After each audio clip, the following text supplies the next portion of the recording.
खबर दें आपको, पंजाब फूड अथॉरिटी ने जाली केचप तैयार करने वाला यूनिट पकड़ लिया है।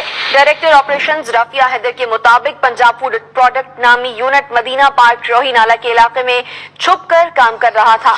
यूनिट से 8000 किलो स्टार्च और केमिकल से तैयार करदा केचप बरामद हुई है।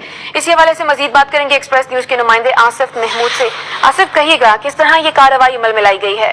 देखिए, रमजान मुबारक के महीने में आप जानते हैं कि लोग बहुत ज्यादा जो है वो समोसे पकौड़े इस्तेमाल करते हैं, उनके लिए केचप भी इस्तेमाल की जाती है। तो ये मिलावट माफिया जो है वो भी लोगों के इसी चीज का जो फायदा उठाते हुए मैदान में आ जाता है। तो यहाँ पे जाली केचप जो है वो तैयार की जा रही थी। 8000 किलोग्राम ये केचप थी। अब अंदाजा कर ले कि एक ड्रम जो केमिकल वाले ड्रम है उनमें ये केचप जो है वो महफूज की गई थी, जिनको फिर मुख्तलिफ पैकिंग में बाजार में जो है वो या खुले आम जो है खुले बर्तनों में जो वो बेचा जाता है। तो ये पंजाब फूड अथॉरिटी ने कार्रवाई की है और ये तमाम केचप जो मसनूई रंगों से और केमिकल से तैयार की गई थी, इसको तमाम के तमाम केचप को जो है वो ज़ाया कर दिया गया है। जी अच्छा आसिफ, ये भी बताइएगा कि इस मालिक के खिलाफ जिसको गिरफ्तार किया गया है, क्या कार्रवाई हो सकती है मुमकिन?